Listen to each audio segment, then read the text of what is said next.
Eu vou começar, boa tarde a todo mundo. Obrigado por comparecerem a esse bate-papo. Eu vou tentar discutir com vocês uma questão que vem me incomodando. Talvez eu quisesse usar um outro termo, mas eu acho que incomodar está bom.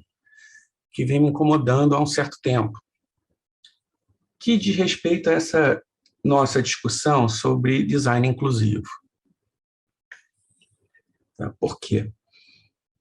Porque, normalmente, quando a gente se refere a design inclusivo, a gente está falando de projetos de design que sejam inclusivos, projetos de design com uma pegada social. E eu tenho sentido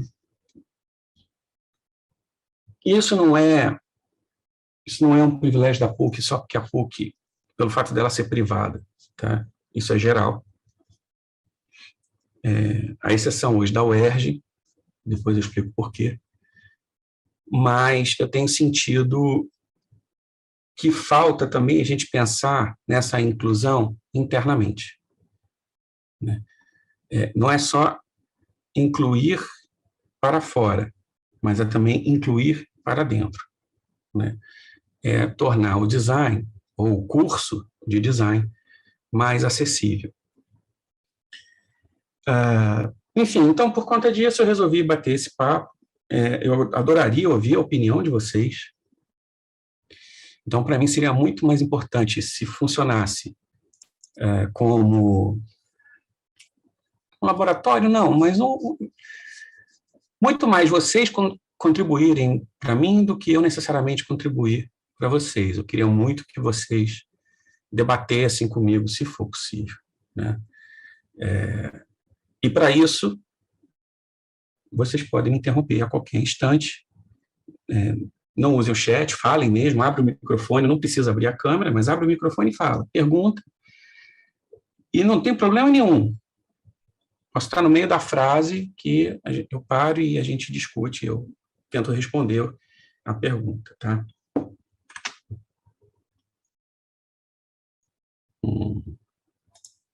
Acho que eu tenho que ir no mouse. Dá para ir na parte.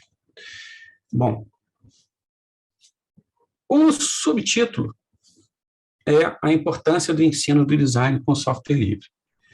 E eu digo isso porque, para mim, como usuário de software livre há 15 anos, exclusivamente software livre, tá bom, não exclusivamente software livre, eventualmente tem um ou outro que é proprietário, embora esteja rodando no Linux, mas, como usuário de software livre há 15 anos,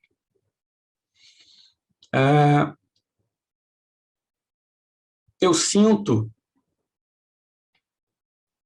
que é importante a gente discutir o software livre na universidade, particularmente na universidade de design, já que estamos falando aqui, do nosso curso, como uma ferramenta de inclusão. Não apenas isso, o mote da palestra é inclusão, mas também como uma ferramenta de ensino que aprimora o ensino. Vocês vão ver por quê. Bom, eu tenho que fazer um pequeno hiato, tá? Que eu tenho que me apresentar, nem todo mundo foi meu aluno. Essa é, para mim, a parte mais dolorosa, porque eu não gosto, extremamente constrangido de fazer isso.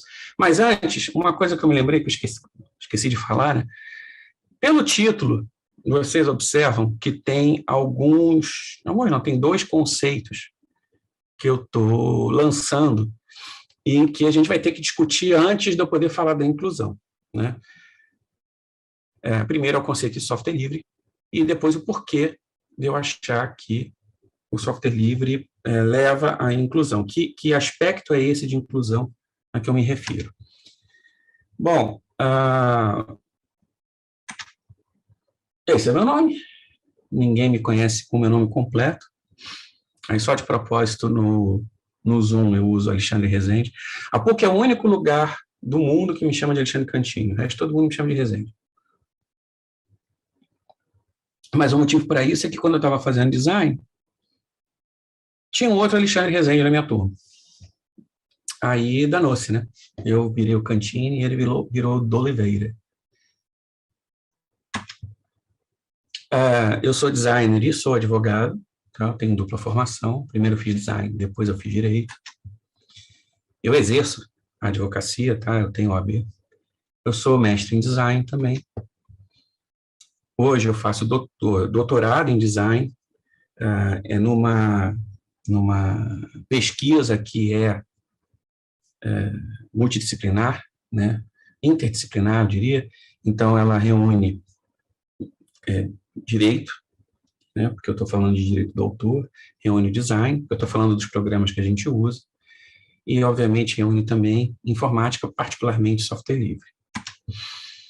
Sou professor do departamento de arte e design, da graduação, já fui da pós também, quando nós tínhamos a pós de web design, e sou professor da pós-graduação em propriedade intelectual do departamento de direito. Bom, nós vamos falar de software livre, e eu quero discutir com vocês a possibilidade do software livre ser um veículo para o ensino inclusivo do design. E ficou uma porcentagem ali. Engraçado que eu tinha apagado, ela tinha aparecido antes e agora apareceu de novo. Ok. Só reparei agora, mas enfim. E uma coisa, assim, definir o que é software livre é simples, né? Agora, é muito mais fácil a gente entender o que é software livre do que necessariamente acreditar que ele forma um ecossistema viável para a computação. Particularmente é o ecossistema ao qual eu faço parte, né? Eu trabalho com software livre, eu uso software livre no lazer, eu uso software livre para o direito, eu uso software livre para o design. E eu dou aula com software livre, então ele me atende em todos os aspectos. Agora, mesmo que você seja um fã da Microsoft, tá? Que você tenha um pôster do Bill Gates na sua parede, ou que você tenha um pôster do Steve Ballmer, né? Inclusive que você seja apaixonada pela carequinha dele, ainda assim, vocês usam software livre todo dia. Tá? E eu não estou me referindo apenas aos programas, como o Firefox, né? Como o Blender, o VLC, ou o Handbrake, né? Então, todos esses são programas livres que... não, tá. Estou vendo ali. Tá. E todos esses são programas livres, todos esses vocês usam, quer dizer, Firefox e o Blender muito mais provavelmente, o VLC eu sei que a galera gosta bastante de usar como reprodutor de vídeo, muito melhor mesmo que a concorrência, e o Handbrake eu já vi alguns alunos usando, mas eu acho que não é um programa que a grande maioria conheça. Todos eles foram desenvolvidos originalmente por ambiente Linux, menos o Firefox, e todos eles são livres e gratuitos. Mas eu também me refiro a celulares, a console de jogos, menos o Xbox, ao Facebook, ao Instagram, ao Twitter, e a quase todos os grandes sites e portais de serviço que vocês usam no dia a dia de vocês. Inclusive o Big Brother Brasil, ele só consegue receber aquela cacetada de votos, principalmente no último dia, naquele espaço curto de tempo de votação, porque ele roda numa infraestrutura de Linux, né, os servidores rodam numa infraestrutura de Linux com o Apache, que é o servidor, a linguagem, o banco de dados MySQL, pode não ser o MySQL, pode ser o MariaDB, PostgreSQL, enfim, variantes, né, correlatos, e alguma linguagem livre como a PHP. Essa infraestrutura, né, Linux no servidor, rodando o Apache com MySQL e PHP, ela responde por 75% da infraestrutura da web, tá, até hoje. Só lembrando, quer dizer, MySQL tem primos, né? Então, não é só o MySQL sozinho tem 30%. Mas, assim, no somatório dos bancos de dados livres, com as linguagens livres como PHP e o Apache, rodando no Linux, a gente tem 75%. E esse número se mantém desde o início. Tá? Desde que a web foi lançada, desde que o Apache foi lançado em 92, a web de 90, mas desde que o Apache foi lançado em 92, a gente tem esse número, né? Esse rodando em torno de 75%. Agora, era um mundo completamente diferente em 83, né? Só que antes de eu contar essa história, eu preciso que a gente discuta o conceito de software livre. Então, eu vou abrir um glossário aqui. O que é o software livre? Bom, e foi direto? Espera aí. Eu acho que eu, sem querer, mudei a ordem, mas vamos lá, vai assim mesmo. Se ela vir.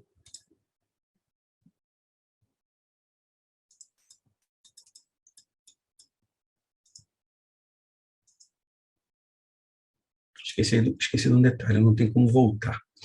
Bom, então vamos lá, abrir um glossário. Primeira coisa. Obras intelectuais. Tá? Então, tudo aquilo que você cria, que seja uma expressão do seu espírito, que tenha sido fixado num suporte, lógico, não basta ser uma ideia. As obras intelectuais, elas são protegidas pela Lei dos Direitos Autorais, que é a Lei 9.610 de 98. E vocês podem reparar que os programas de computador, que estão no inciso 12 do artigo 7º, eles são protegidos por essa lei. De fato, quando você olha a lei do software,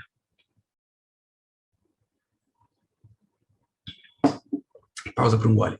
Quando você olha a lei de software, que é a lei 9.609, também de 98, o artigo 2º dela fala o seguinte, olha só, que o regime de proteção dos programas de computador é o mesmo daqueles conferidos às obras literárias, tá? Pela legislação do direito autoral. Então, o que a lei do software faz? Ela acrescenta algumas características que a lei de direito autoral não trata, né? Então, a lei de software é uma lei específica, especializada, enquanto a lei do direito autoral, para o software, é uma lei mais genérica. Tá? E é interessante, né, se a gente pensa que o software, né, o programa de computador, ele é tratado pela lei como se fosse uma obra literária, um texto literário. Isso foi resultado de uma discussão longa nos anos 70. Tá? Como conferir a proteção. E parece estranho a gente pensar no programa de computador como sendo, por exemplo, recebendo o mesmo tipo de proteção de um livro. Mas tem uma razão de ser. Tá? Se a gente pensar bem e for descer a essência, a gente, assim, dá para concordar. Parece estranho a princípio, mas faz sentido se a gente parar para pensar um pouquinho. Eu não vou fazer esse exercício com vocês, porque não é relevante agora. Se alguém tiver dúvida, quer dizer, dúvida não, tiver curiosidade de saber por que a obra software, quer dizer, faz sentido o software ser tratado como uma obra literária, a gente conversa no final. Por hora, basta saber isso, né? Que o software ele é tratado como uma obra artística protegido pela lei do software e pela lei dos direitos autorais. E isso é todo software, qualquer software. Então, quando a gente fala de software proprietário, esse termo proprietário se refere a todos eles, porque quem cria o software tem a propriedade intelectual sobre a sua criação. Então, por isso que a gente fala de software proprietário. Então, todo programa de computador, todo ele, qualquer que seja, em essência, originalmente, é um software proprietário, porque ele não nasce espontaneamente. É necessário que alguém escreva o código-fonte dele. Tá? E, ao escrever esse código-fonte, essa pessoa se torna proprietária intelectual daquela obra. Tem ele feito sozinho ou tem ele feito com a ajuda de outras pessoas. Então, cada uma passa a ser coproprietária. Tá? Parênteses, falando de lei brasileira, tá? Mais de 170 países no mundo compartilham desse sistema, que é o sistema do direito do autor. Estados Unidos, Inglaterra, uma parte do Canadá e alguns outros poucos países têm um direito um pouco diferente. Tá? A matriz de direito deles não é a mesma que a nossa. E isso é muito interessante, por quê? Porque a maior parte dos programas que a gente usa no nosso dia a dia vem dos Estados Unidos, que está num outro regime legal. Mas, para o que nos interessa, para a definição de software proprietário, os dois têm o mesmo tratamento. Tá? Só que quando a gente fala de direito autoral aqui, eles falam de copyright lá. Mas no frigir dos ovos, para o que nos interessa, dá na mesma. Bom, o que quer dizer ser o proprietário? Né? Então, quer dizer o seguinte, que o autor, a ele pertence os direitos morais e os direitos patrimoniais sobre a sua obra. Então, a gente faz essa distinção. O direito moral é o direito extrapatrimonial. Isso quer dizer o seguinte, o direito encara a obra como uma extensão da sua personalidade. Então, quando alguém mexe na tua obra, por exemplo, recentemente, eu não sei se vocês acompanharam, teve um caso de um influencer, né, um youtuber, que se hospedou num hotel, eu não me lembro, não sei se foi em Recife ou se foi em Maceió, que é uma das duas capitais, mas ele se hospedou num hotel e nesse hotel, no quarto dele, tinha um quadro de uma pintura local e tinha uma mulher representada nesse quadro, mas sem a face. Né? Tinha o rosto, mas não tinha as feições. Aí o cara foi lá com uma caneta, desenhou 2 olhinhos, um nariz, uma boca, com a linguinha de fora, e ainda por cima fez uma selfie do lado do quadro. Isso viralizou, a pintora do quadro ficou sabendo, né, ela viu o que o cara tinha feito pela internet, ela entrou com uma ação contra o cara e contra o hotel, e ganhou. Tá? E qual é a natureza dessa ação? Uma ação indenizatória. É como se tivesse violado a sua imagem. Por quê? Porque é uma extensão.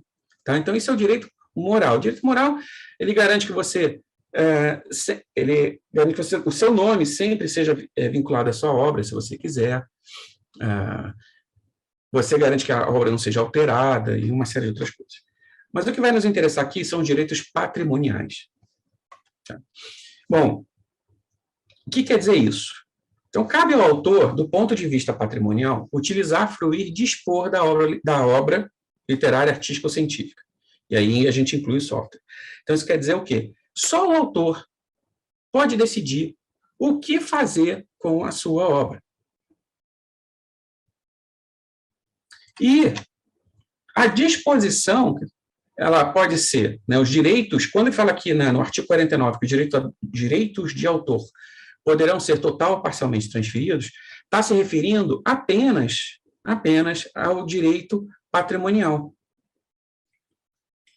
Você pode ver no inciso 1 que ele fala assim, salvo os de natureza moral. Tá? Então, o que a gente está falando é de patrimonial. E o que é isso? Você vai licenciar, você vai ceder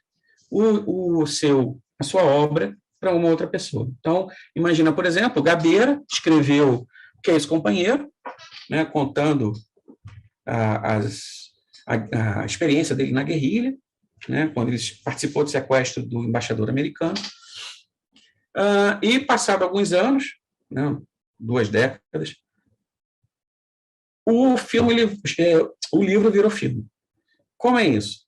O produtor ou o diretor do filme entrou em contato com o Gabeira e perguntou, vem cá, posso pegar o Que esse companheiro e transformar num filme? O Gabeira podia ter dito não quero, ele é uma obra literária e assim vai continuar. Não foi o caso. Então, ele licenciou para a produtora ou o diretor os direitos especificamente para transformar o livro num filme. E, para isso, muito provavelmente, ele foi remunerado. Como ele vai ser remunerado? Aí cabe a ele decidir. Pode ser um valor fixo, pode ser uma porcentagem da bilheteria, ele pode escolher não ser remunerado de forma alguma, aí cabe a ele. Agora, isso é resolvido por contrato. Tá? Então, repara que o autor ele pode dispor, ele pode transferir a tutela patrimonial da sua criação para terceiros por meio de contrato. E é isso o que o pessoal do software livre faz. Tá? Então, o software livre é um tipo de programa proprietário, como todo programa, mas que os seus criadores, seus originadores, resolveram compartilhar por meio de um contrato, que é a licença de uso, no caso é a GPL, que é a licença de uso de software livre. Eles resolveram compartilhar, né, ou ceder os direitos para a coletividade. E aí tem uma característica que assim, faz diferença para a gente, que é em relação ao copyright, que esses programas são, em sua maioria, como eu mencionei, advindos de países regidos pelo copyright, especialmente os Estados Unidos. E uma coisa interessante é o seguinte, nos Estados Unidos não existe a dimensão moral extrapatrimonial. Quando você cede, e é só por meio de contrato, né, você cede o copyright da sua obra para terceiros, se você não incluir no contrato que você quer que o seu nome conste como autor daquele negócio, e que você quer que aquele negócio seja preservado, quer dizer, a integralidade daquele não seja alterado, dançou. Se você bobear e esquecer de colocar isso no contrato, o cara vai poder botar o nome dele como autor do negócio, e vai poder mudar tudo.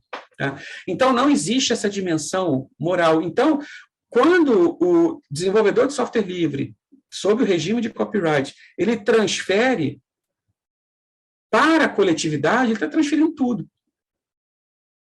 Ele não abre, aliás, aí vai variar, né, mas normalmente ele não abre uma exceção, ele só pede normalmente para que o nome siga, o nome dele, né, o nome dos desenvolvedores permaneçam e sigam adiante.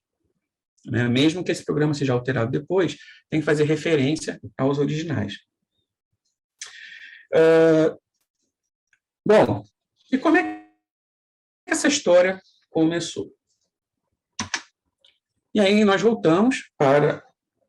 Bom, vamos começar, na verdade, na década de 70. Esse aqui é o Richard Stallman. Richard Stallman é um nova-iorquino que, no início da década de 70, foi para o MIT estudar, e lá ele foi empregado pelo Laboratório de Inteligência Artificial, que na época desenvolvia sistema operacional para esse computador aqui, que é o DEC DPD. E DPD não, PDP, eu sempre faço isso.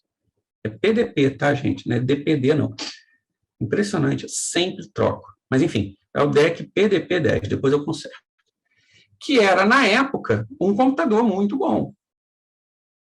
Né? Ele ocupava uma sala inteira, isso aqui é um pedaço dele. Mas, assim,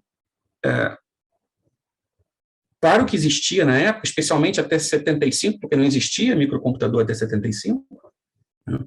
E mesmo até 79, 80, quando ainda vieram os primeiros computadores, o PDP-10 era muito bom. E é interessante contar que existiam dois mundos diferentes. Na verdade, existiam três, mas enfim. E eu fechei a câmera. Que coisa. Dois mundos diferentes, tá? Ninguém fala nada, hein? Dois mundos diferentes. O mundo universitário e o mundo dos entusiastas. O mundo dos entusiastas, onde estava Bill Gates, Steve Jobs e a galera que acaba desenvolvendo os microcomputadores, era um mundo que era totalmente à parte do que estava acontecendo no meio universitário. O Stallman, isolado lá em Boston, ele tinha contato com outros membros do meio universitário, pesquisa, desenvolvimento da informática, e era muito comum Quando o pessoal visitava o laboratório, saía de lá com trechos de código impresso ou em fita. E o mesmo também acontecia quando eles, né, membros do laboratório, iam visitar outras universidades. Então, existia esse espírito de colaboração entre as pessoas, tá? Entre os pesquisadores. Acontece que quando vira os anos 70 para os anos 80, a arquitetura dos computadores pequenos, particularmente 81, quando sai o IBM-PC, você já começa a ter uma capacidade de processamento interessante nos computadores, que bate de frente com o PDP-10, e a um custo muito menor, num computadorzinho que você coloca em cima da mesa. E aí o laboratório, não apenas por esse motivo, tá? Mas o laboratório acabou fechando. Os pesquisadores começaram a sair. Na verdade, o laboratório comprou um segundo PDP-10, só que comprou o sistema operacional da DEC junto. E isso enfureceu os desenvolvedores. Os caras passam uma década desenvolvendo o sistema operacional, para o laboratório vir e passar rasteira neles. Então, os cientistas começaram a sair e o laboratório acabou fechando, em 82, tá? No final de 82. E aí o Stallman, de repente, se vê desempregado. Desempregado não, ele ainda estava no MIT, mas ele se vê fora do laboratório. E é o momento em que ele toma contato com o que está acontecendo no mundo fora da universidade, né? Você já tem IBM-PC, você já tem os primeiros clones do IBM-PC, o mercado está quente. Só que as pessoas compram computadores e, assim, você não pode fazer nada com o computador. Vem o que vem nele e pronto, PT saudações. Você não pode compartilhar nada. E isso, para o Stallman, é uma violência. Tá? Ele considera que a informática ela deve ser um meio de colaboração. O software ele deve ser encarado como uma ferramenta e não como um fim em si mesmo. Quando você encara o software como um fim em si mesmo, você pensa nele como um produto que você vai vender. Não o produto, né? Você vai vender a licença de uso desse produto. Para o Stallman, você deve encarar o programa como uma ferramenta, porque ao encarar como uma ferramenta, não é o produto que é o que interessa, é o serviço que você faz com o produto. Então, se você usa aquele produto como ferramenta, você distribui essa ferramenta livremente, você dá a oportunidade às pessoas de, ao utilizarem aquela ferramenta, se profissionalizarem, se desenvolverem. Então, essa é a ideia. E aí, ele resolve, em setembro de 83, convidar outros programadores a o ajudarem a desenvolver um sistema operacional e os programas necessários a que ele funcionasse, que pudesse ser distribuído livremente. Então, para isso, eles têm que desenvolver e licenciar, né? Escrever um documento autorizando todo mundo a usar da forma que quiser. Ele já sabia, já tinha tido uma experiência, uma tentativa de fazer isso na Universidade de Berkeley nos anos 70. Um grupo de professores e alunos se juntaram e desenvolveram uma versão livre, ou que eles pretendiam que fosse livre, do Unix, que é um sistema operacional da Bell South, ou da AT&T, não, Bell South, que é a coqueluche, ou era a coqueluche do meio universitário de informática. O problema é que, como eram professores e alunos da universidade, quem detinha o copyright automaticamente daquilo que foi criado era a universidade.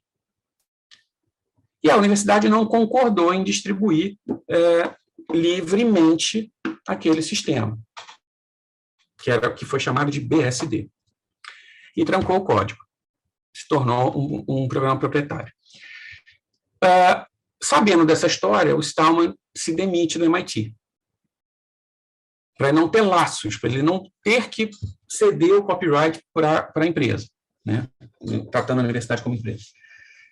Só que como ele tinha contribuído esse tempo todo com a universidade, e como toda pessoa que trabalha com a universidade, o cara era um duro, o MIT, então, deixou uma salinha para ele, falou, não, fica aqui, incubou, né? Como o Instituto Gênesis, né? Ele deu uma incubada no projeto, então ele ficou numa sala desenvolvendo até que a coisa pudesse andar pelas próprias pernas. Então, no início de 84, já fora do MIT, oficialmente, ele começa a programação do que ele chamou de GNU. GNU é um acrônimo recursivo, né, bem ao gosto dos nerds, né, da galera geek, que quer dizer GNU is not Unix. Então, ele é recursivo porque o próprio nome dele faz parte do acrônimo. Tá? Então, GNU is not Unix. E, em março do ano seguinte, em 85, ele lança o Manifesto GNU. No Manifesto GNU, ele expõe as liberdades essenciais do usuário de software. Aquilo que ele acredita que todo software deveria ter ou prover para os seus usuários. E, em outubro do mesmo ano, ele cria a Free Software Foundation. Então, a Free Software Foundation era foi uma fundação, né? Fundação é uma personalidade jurídica que gira em torno de um objeto, ou de uma certa quantidade de dinheiro, que tem por objetivo administrar aquele dinheiro para um fim específico. Nesse caso, o fim era desenvolver o sistema operacional GNU e divulgar a mensagem do software livre e, finalmente, prestar auxílio jurídico, isso veio depois, tá? Mas prestar auxílio jurídico para quem, tendo desenvolvido o software livre, liberado com a licença de software livre, viu o seu programa depois sendo utilizado por terceiros e o código fechado, tá? O que não pode.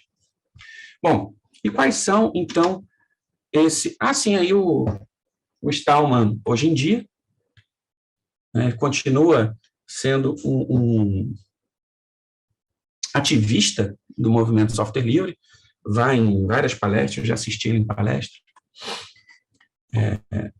em filmes também, em entrevistas, enfim. E ele voltou para o conselho da Free Software, passou um tempo fora, agora voltou para o conselho da Free Software Foundation. Bom, então quais são os direitos fundamentais que o usuário do software livre ele deve ter acesso? Então, o direito zero, ou a liberdade zero, é a liberdade para usar o programa como desejado, para qualquer propósito. Isso parece meio óbvio, né? Se o programa está na tua máquina, se é a tua máquina, você quer usar para o que você quiser, não interessa, ninguém tem que dar palpite no que você está usando na sua máquina ou para que você está usando aqueles programas. Parece óbvio, mas não é o que acontece na prática, para quem não usa software livre. A liberdade 1 é a liberdade de estudar o programa e adaptá-lo às suas necessidades. A liberdade 2 é a liberdade de redistribuir cópias. Então, você pode pegar o seu programa e passar para um amigo teu, isso não é pirataria, você não está violando o direito do autor do programa. E, finalmente, a liberdade de aperfeiçoar o programa e liberar esses aperfeiçoamentos de modo a que toda a comunidade se beneficie. Isso pode ser feito tanto lançando um novo programa, né? Você pega o código daquele programa, faz alterações e lança como um novo, que a galera chama de fork, né? Garfo, né? Forcar é bifurcar, derivar, né? Juridicamente seria obra derivada, derivação do código, ou atualizando o código daquele programa que você pegou para alterar. Bom, então eu vou falar um pouquinho dessas liberdades, tá? Alguns, 10 minutinhos no máximo. A liberdade zero, a liberdade de usar como seu propósito, para o que você quiser, ela tem duas características, né? dois focos. Ela tanto pode ser uma liberdade negativa quanto uma liberdade positiva. Negativa no seguinte sentido, é de impedir que o programa faça algo que você não deseja que ele faça na tua máquina. Tá? E positivo é fazer aquilo que você quer fazer. Né? Acontece que quando o programa é proprietário, você não sabe o que aquele programa está fazendo no seu computador. Você não tem como saber. Então, para citar um exemplo, o programa Kazaa, eu não sei se uma parte de vocês não deve ter conhecido, mas o Kazaa era um programa peer-to-peer, né, de compartilhamento de arquivos, estilo, sei lá, o que tem hoje em dia, LimeWire. É o LimeWire sem a quantidade de vírus que tem nos programas, no que é compartilhado. Então, o Kazaa, ele tinha duas versões, Kazaa e Kazaa Lite. Era a mesma funcionalidade, tá?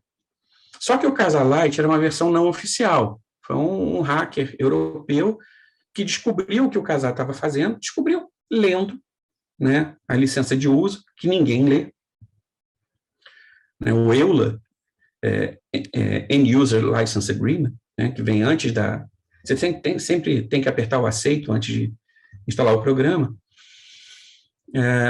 Ele parou para ler, viu o que o Kazaa se autorizava, não, que você autorizava o Kazaa a fazer na sua máquina, e aí ele, então, fez o Kazaa Lite. Ele fez um programa que funcionava igualzinho, usava a mesma rede de compartilhamento, ele chamou de Kazaa Lite, mas não tinha o elemento que o Kazaa tem. E o que era isso? Bom, o Kazaa era desenvolvido por uma empresa, distribuído gratuitamente. Como essa empresa fazia dinheiro?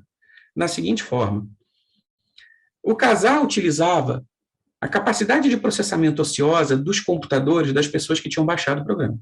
Então, você baixava o programa, ligava, começava a compartilhar arquivos com seus amigos, e enquanto isso estava acontecendo, a capacidade ociosa da sua máquina era usada pelo programa para processar a informação para os clientes da Kazaa. Então, vamos dizer, trazendo para o nosso universo, você quer renderizar um filme. Tá? Renderizar um filme demora pra caramba, né? 24 quadros por segundo, 2 horas de filme, e, sei lá, levando 40 minutos cada quadro, faz as contas, né? Então, como é que você renderiza um filme? Usando o que se chama de rendering farm. Né? Uma penca de computadores processando pedacinhos da informação em paralelo. Em vez de você fazer em linha, você faz em paralelo, e aí o tempo total é diluído. Né? O Kazaa fazia isso. Ele pegava essa informação grande que precisava de processamento, dividia em vários pacotinhos, enviava para a casa das pessoas, né, para os computadores, e o computador da pessoa processava aquilo enquanto o Kazaa estava sendo usado. E aí, quando tivesse processado, remetia de volta, e aí o Kazaa ia montando o arquivo final. Mas você fala, tá, e daí? Bom, e daí que você autorizava sem saber. Né? Você não sabia que o programa estava fazendo isso. Você deseja que o programa faça isso? Bom, se você deseja, beleza. Vai lá, vai na fé, faz e usa. Mas, e se você não quisesse? Né? E aí não tinha nada que você pudesse fazer a respeito. Então, você bloquear algo que o computador esteja... que o programa esteja fazendo no seu computador é uma possibilidade que não existe no software proprietário, porque você não tem acesso ao código, então você não sabe o que ele está fazendo. Então, por exemplo, o Kindle, né, quem tem Kindle, no Kindle a gente compra diretamente livros da Amazon online, né, pelo próprio aparelho. Ele se conecta via Wi-Fi, ou então, dependendo do modelo, você pode se conectar até pelo que eles chamam de WhisperNet, né, que é uma rede telefônica privada da Amazon. É ela que paga o custo. Né? Quer dizer, ela nada, né? Todo mundo está pagando por aquilo. Está embutido no preço, no custo dela. Mas você, de qualquer forma, você conecta o seu Kindle na internet, se conecta à loja da Amazon e baixa o livro que você quer. Quer dizer, compra o livro e baixa para o seu Kindle. Super cômodo. Bom, em 2012, em julho, a galera descobriu que o Kindle tem backdoor. O que é backdoor? Backdoor é uma porta dos fundos, literalmente, para o programa. Foi desenvolvido nos anos 70 pelos programadores que não queriam fazer manutenção de software na casa do cliente. Então, tipo eu e minha mãe. Toda hora ela liga porque alguma coisa aconteceu no computador dela, ou ela está querendo fazer alguma coisa que ela não sabe. Eu não vou ficar indo para a casa dela toda vez que isso acontece, haja combustível. Então, eu conecto, a gente tem 2 programinhas, né, que permitem acesso remoto, eu conecto o computador dela e resolvo o problema remotamente. essa é a evolução do backdoor. O backdoor, os programadores desenvolveram para fazer isso, só que sem que o dono do programa soubesse que isso estava acontecendo. Pois bem, o Kindle tem backdoor, e ninguém nunca soube disso. A gente só ficou sabendo em 2012, em julho, porque quem tinha comprado o livro 1984 do George Orwell, né, uma certa edição que estava à venda na Amazon, acordou um belo dia e o livro tinha sumido. Ele não estava mais no Kindle. Se você entrasse na conta, você ia ver que ele também não estava na sua conta, né, na sua biblioteca, na sua conta da Amazon. E mais, você tinha um crédito na sua conta da Amazon no valor que você tinha pagado no livro. Bom, o que aconteceu? Essa edição do e-book do Kindle estava sendo comercializada por uma editora australiana. Só que essa editora, ela só tinha comprado os direitos para a versão impressa do livro. E se vocês lembrarem que vocês viram lá atrás, o licenciamento ele é restritivo e ele tem que ser expresso.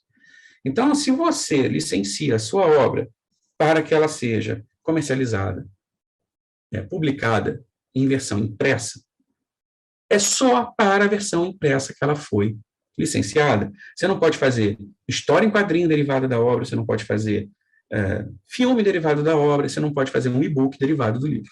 Tá? Não pode. Se você quiser fazer um e-book derivado do livro, você entra em contato com o detentor do direito, no caso era uma editora na Inglaterra, e faz um adendo contratual. Não foi o que essa editora fez. Ela começou a distribuir o e-book, ao qual ela não tinha direito. A editora inglesa ficou sabendo, entrou com uma ação contra a Amazon e contra essa editora australiana. E a Amazon, então, tirou os livros da prateleira virtual. Até aí, tudo bem, né? Você foi na livraria, comprou um livro, 2 meses depois, a livraria descobre que ela não podia ter vendido aquele livro porque quem publicou o livro não tinha o direito de fazê-lo, ela não vai te ligar, nem vai bater na tua porta para pegar o livro de volta. O que foi vendido já era. Aliás, eu não sei se vocês viram, saiu uma decisão numa ação da Rabo, eu acho, contra a Estrela, que obriga... Essa é uma ação que está correndo há mais de uma década, porque a Estrela, desde 2008, 2009, não paga o direito de uso do direito de publicar no Brasil, né, de lançar no Brasil os jogos da Rabo, alguns deles, não sei se é Rabo ou Rabro.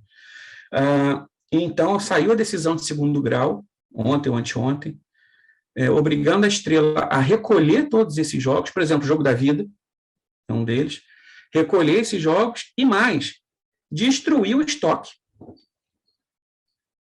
Então, meus amigos, quem não tem Jogo da Vida, Imagem e Ação, sei lá, mas aquele Master, que eu acho que agora se chama Clue, não. É um jogo de quiz. Corre na loja mais próxima, compra antes que seja recolhido. Mas, enfim, ela tem que destruir o estoque. Ela não vai de casa em casa de quem comprou pegar o jogo para destruir também. Quem comprou já era. A Amazon não fez isso. A Amazon entrou no Kindle de cada um que tinha comprado em 1984 e apagou. E junto levou as notas. Né? Você sabe que você pode fazer notas, né? Anotações no livro. Levou junto.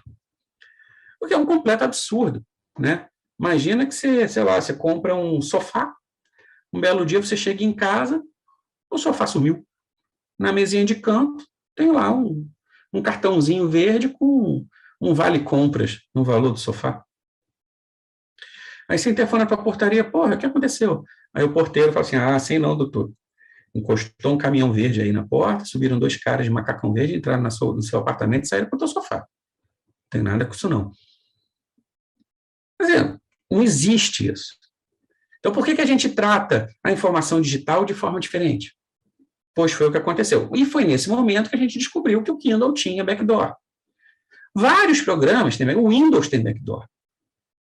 A espionagem que foi realizada contra os computadores do Ministério de Minas e Energia em 2013, quer dizer, que veio à luz em 2013, né, foi uma espionagem por conta da Petrobras e do pré-sal, foi feita porque os computadores rodavam todos eles o Windows e tinha backdoor.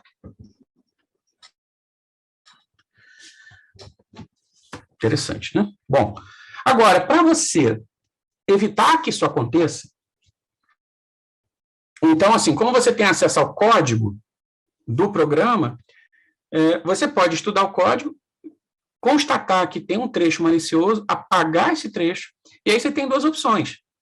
Você pode ou voltar esse código alterado para o repositório do desenvolvedor, ou você pode lançar uma segunda versão, né, uma versão derivada do programa, sem esse trecho. Né? Como você pode chamar, por exemplo, de casar light, né, se o original fosse casar. Mas você só pode fazer isso se você tiver acesso ao código-fonte. De forma positiva, você pode alterar o programa. Você pode alterar porque você quiser, você pode fazer uma função específica. Então, por exemplo, sei lá, você usa o Photoshop e você, desde pequenininho, desde que você começou a usar o Photoshop, você sempre quis uma determinada função. E aí vem a versão seguinte do Photoshop, ou seja, agora vem essa função e não vem a função. Aí você escreve um e-mail para a Adobe. A Adobe responde muito educadamente, agradecendo a sugestão, blá, blá, blá, e na versão seguinte não vem a implementação do que você pediu. Aí você faz um abaixo-assinado com seus amigos usuários de Photoshop. Envia para a Adobe. E mesmo assim, na versão seguinte, não vem a sua implementação. Se você usa software livre, você não depende da boa vontade do desenvolvedor. Você pode alterar o código e inserir aquilo que você quer. Aí você fala assim, mas eu sou designer, eu não sou programador. Ok, eu também não sou. Mas sabe aquele vizinho, branco azedo, cara cheio de espinha, olho e óculos fundo de garrafa, que você nunca viu com namorada? Provavelmente ele é um programador. Aí você bate lá na porta dele, opa, tudo bom? Vem cá, tu manja de C? Tu manja de Python? O cara, pô, manjo, então chega aí. Aí você mostra o programa para ele, olha, usa esse programa aqui de edição de imagem, blá, blá, blá, mas eu queria uma função assim, assim, assado. Você pode implementar para mim? Puta, pelinho do braço do cara até arrepia. Porra, uma quest. Aí ele volta para o apartamento dele, baixa o código do programa na internet, né, da página do desenvolvedor, estuda, modifica, implementa o que você quer, te entrega o programa, fala, ó, tá aqui o programa com a implementação. E mais do que isso, ele pode mandar a implementação dele de volta para o desenvolvedor, para que ela seja incorporada ao código. E na versão seguinte, a partir da versão seguinte, todo mundo possa se beneficiar daquela alteração. Então, é um outro universo. Trabalhar com software livre é completamente diferente de trabalhar com software proprietário. E é muito engraçado, porque recentemente eu ouvi isso de um aluno que tinha, eu não me lembro nem quem foi, mas que tinha começado a usar alguns programas livres, e ele que puxou esse assunto e falou, cara, é um outro mundo, é outra coisa, as pessoas colaboram umas com as outras, as pessoas se ajudam, você baixa os programas assim, instantaneamente, o programa ele é atualizado rápido, claro que o programa é atualizado rapidamente, lógico, ele não tem tempo de prateleira. Quando você faz um programa que você depende da venda da licença dele para ganhar dinheiro, você não pode soltar uma atualização daquele programa com novas funções muito rapidamente, porque senão as pessoas param de comprar a versão anterior.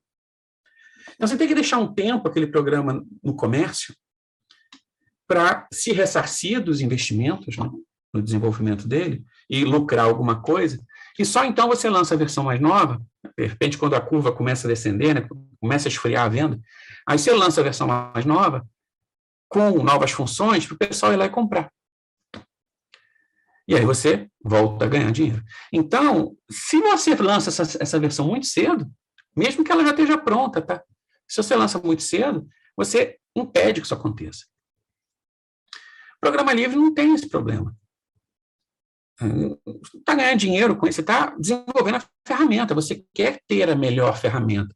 Então, a cada instante que é feita uma atualização, essa atualização testada, ela está estável, ela é lançada. Então, a curva de desenvolvimento do programa é muito rápida. Bom, aliás, antes do mais, o Stallman, então, lança esse manifesto, e essas liberdades, elas são a essência da licença de software livre, que é a GPL. Então, ele lança esse documento legal, que é um contrato, que passa, então, a ser adotado por todo mundo que quer distribuir o seu programa como um programa livre. Tá? Hoje, essa GPL ela está na sua terceira versão, GPL versão 3, que é uma evolução das versões anteriores, porque ela exige, se você usa a versão 3 da GPL, ela exige que qualquer derivação do seu programa tenha o legado da licença. O que quer dizer que você só pode distribuir essa atualização, essa versão alterada do programa, permanecendo a licença software livre. Tá? Então, você tem que manter a licença para as suas derivações. E aí, por conta disso, essa versão recebeu o apelido... não, está aqui sim. Cadê? Tá. Porque eu tinha clicado fora. Recebeu o apelido de copyleft. Tá? Numa óbvia brincadeira com o copyright. Mas, agora sim chegamos no mais, o Stallman, apesar dessa visão brilhante do software livre, ele ainda desenvolveu o GNU com uma metodologia de desenvolvimento de software clássica, antiga, mas que era o que tinha na época, que era um desenvolvimento altamente hierárquico. Você distribui funções para as pessoas que estão abaixo de você, essas pessoas redistribuem essas funções para outros, e, enfim, tem uma série de reuniões para passar essas modificações, né, essas ordens, e conferir se a ordem foi cumprida, se foi cumprida da forma certa, então é tudo muito verticalizado.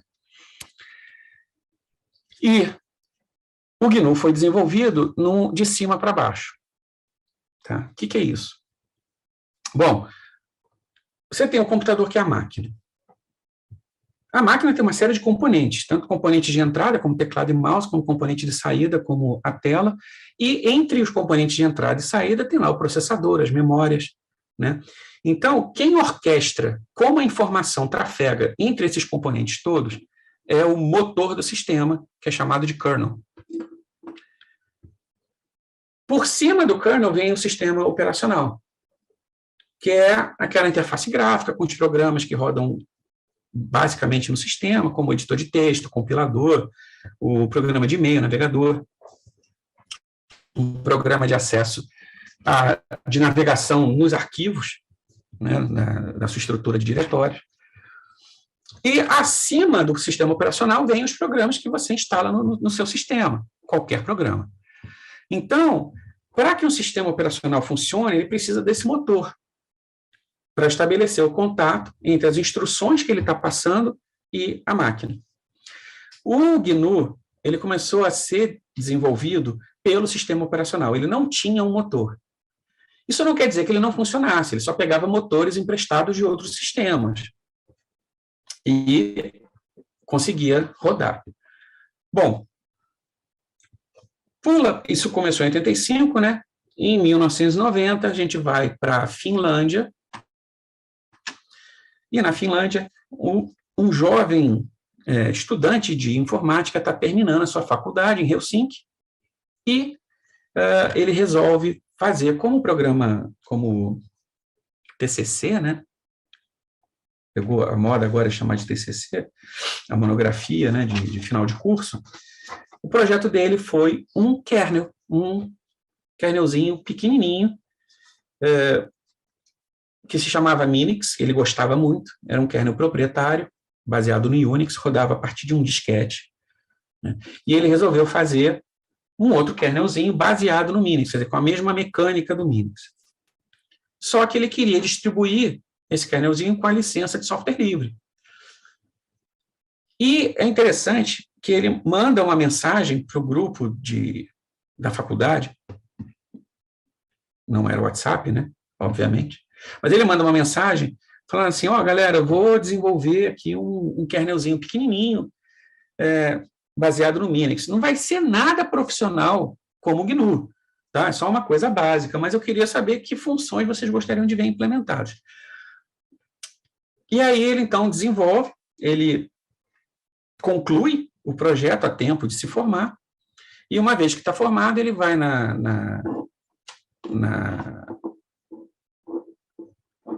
no SISOP, né, no operador de sistema da faculdade, e deixa o programa lá para ser baixado. E como o nome dele é Linus, o programa, então, recebe o nome de Linux, que é o nome dele com o X no lugar do S, para fazer uma referência ao Unix. E o programa começa a ser baixado. E aí, ele, então, fala o seguinte, gente, vocês podem baixar, implementar e devolve o código que eu vou só conferir, e aí a gente já vai implementando e distribuindo as novas versões. Então, ele começa a deixar que as pessoas tenham acesso ao programa numa fase pré-alfa. E aí o pessoal começa a colaborar com o desenvolvimento daquele programa. E aí surge, nesse momento, a arquitetura aberta, né? Desenvolvimento de software em arquitetura aberta, que é uma forma de desenvolver o programa não hierárquica. Bom, esse é o Tux, né, o mascotinho do Linux. Então, a grande contribuição, o Linus Torvalds até hoje é o principal responsável pelo projeto Linux. O Linux é desenvolvido por milhares de pessoas, milhares de mãos ao redor do mundo. Empresas privadas, elas investem no desenvolvimento do sistema, seja doando para a Fundação Linux, né, Linux Foundation, que é dirigida pelo Maddock Hall, não é pelo Linus Torvalds. Seja doando para a Linux Foundation, seja empregando programadores para auxiliar no desenvolvimento do código, como é o caso da IBM, da Microsoft. A Microsoft hoje, né, você pode rodar o sistema Linux, na verdade o sistema Ubuntu, que é um derivado do Linux, sem interface gráfica, por enquanto, só a interface de código, mas você roda ele inteiro no seu Windows, isso começou no Windows 10. E é claro, por que você vai fazer isso? É para desenvolvedor, tá? Para desenvolver código. Tem certos programas que a matriz dele, por ser em Linux, fica melhor você desenvolver nesse ambiente. Então, você tem, com essa possibilidade, né, você pode desenvolver dentro, sem ter que trocar de sistema. Você pode ir dentro do Windows, desenvolver e já testar ali. E existe uma suspeita da comunidade, que o Windows esteja, né, que a Microsoft esteja migrando para utilizar o kernel Linux por baixo do Windows. A Apple já faz isso. Tá? O macOS, ele é o FreeBSD. Lembra do BSD que eu falei, de Berkeley? Quando o Linux se torna um sucesso, e você tem milhares de pessoas ao redor do mundo ajudando no desenvolvimento do código, a Universidade de Berkeley libera o código do BSD. E aí vem o FreeBSD. Uma das pessoas que pegam o código, que foi liberado como código livre, como software livre, pega o código e utiliza como kernel para o seu sistema operacional, foi o Steve Jobs, quando ele era CEO de uma outra empresa chamada Next. Então, ele cria um sistema operacional chamado Next Step por cima do FreeBSD. Quando ele volta, né, quando a Apple compra a Next e ele volta para a Apple, então ele leva o Next Step, que passa a ser o macOS. Então, por baixo do macOS está uma versão do FreeBSD, que até hoje a Apple continua desenvolvendo, ajuda a desenvolver. Então, quando você paga pelo macOS, você está pagando pelo sistema que está por cima, a interface gráfica, os programas estão ali, mas por baixo ele é um software livre. E é interessante, porque como o FreeBSD e o Linux, ambos são derivações do Unix, não é derivação porque não é uma alteração do código do Unix, é engenharia reversa. Mas, enfim, eles são muito parecidos. Inclusive, comandos estão compartilhados. quem sabe mexer com linha de comando no Linux, sabe mexer no macOS também. Enfim, então existe essa suspeita de que a Microsoft esteja começando a querer fazer isso. Por quê? Porque o kernel do Linux ele é muito estável, ele é muito maduro. E a Microsoft ela não consegue resolver o problema do sistema dela, que continua sendo uma ratoeira, inclusive, né? Super inseguro. Enquanto o Linux não, tem mais de 10 anos que a gente não ouve falar de um computador Linux infectado, entre outras vantagens. Então, existe essa suspeita, e como a Microsoft ela auxilia no desenvolvimento do kernel Linux, existe uma suspeita de que em algum momento no futuro ela vá abandonar o desenvolvimento do Windows, do kernel, e adotar o Linux por baixo, com a interface dela por cima. Para o usuário final, vai fazer a menor diferença, em termos de experiência. Só que você vai poder instalar os programas para Windows, vai poder instalar também os programas para Linux, né? Enfim, então a grande contribuição do Linus Torvalds para essa história toda, além do Linux, né, do sistema operacional do kernel, foi a arquitetura aberta, né? Essa forma de desenvolvimento planificada, aberta pela internet, que qualquer pessoa do mundo pode contribuir, e aí qualquer pessoa vem com o seu background, com a sua experiência pessoal, com o que ele sabe de informática, e contribui para o desenvolvimento dos códigos numa velocidade muito maior do que um desenvolvimento que é feito só com aquelas pessoas que estão ali dentro de uma empresa. Resultado disso, os programas tendem a ser mais estáveis, com uma curva de desenvolvimento mais rápida, mais eficientes e mais leves. Tá? E são programas modernos. Então, eu vou mostrar para vocês algumas telas, só para vocês conhecerem a carinha desses programas, né? Então, por exemplo, processador de texto. Eu gosto de trabalhar com essa interface, tá? Que é a interface antiga do Windows, né? do Word. O Word agora tem uma outra interface, que são aqueles bloquinhos, né? Que se chama Ribbon, eu acho, não sei. Mas essa interface também está presente nesse programa, é só você alterar a visualização. Mas eu não gosto, eu acho essa interface mais fácil de trabalhar. A mesma coisa com a planilha de cálculo e também com o programa de apresentação. Com detalhe que você abre os formatos da Microsoft nesse programa e você salva nesses formatos também, tá? Apesar do formato nativo desses programas ser o formato ODF, que é um formato ISO internacional de troca de documentos.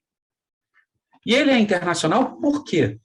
Porque ele é um formato de arquivo que é aberto. As especificações dele estão abertas para o mundo. Então, qualquer pessoa pode desenvolver um programa que leia e manipule aqueles formatos de arquivo. Com isso, mesmo que o programa vá evoluindo, que a linguagem de programação mude, como os formatos são abertos, num futuro longínquo, você ainda pode desenvolver de volta um programa que abra aqueles arquivos de 100, 200 anos antes. E você garante, portanto, a perenidade desses arquivos. Isso é importantíssimo para a arquivologia. Isso é importantíssimo num contexto em que a gente está migrando tudo para o digital. Documentação está toda indo para o digital. Os processos judiciais são todos eletrônicos. Você tem que ter a capacidade de abrir esses documentos no futuro. Bom, imagens RAW, que são as imagens, formato de saída das máquinas fotográficas, né? Quem fez fotografia sabe que cada máquina tem o seu formato proprietário específico. O Darktable abre todos, né? Inclusive, ele identifica só, se você conectar a máquina no computador, né, por USB, ele identifica a máquina, o modelo da máquina. Você pode fazer fotografia tethering, né, quer dizer, você fotografa visualizando o LCD da máquina na sua tela. Edição de imagem, a gente tem o GIMP, por exemplo, que é um programa profissional de edição de imagem. Para ilustração digital, tem o Krita. Vale só dizer que tanto o Krita como o GIMP fazem ilustração digital e desenho vetorial e edição de imagem, apenas que o GIMP ele é mais focado em edição de imagem do que em ilustração, e o Krita, por uma questão de concorrência com o GIMP, né, porque o GIMP é mais antigo, é mais estabelecido, ele então foca mais na ilustração. Então, criam 2 nichos, né? Desenho vetorial com Inkscape. Então, acreditem, essa imagem, ela é vetor. Essa xícara aí é vetor. O Blender, para modelagem 3D, modelagem, animação, uma penca de coisa, né?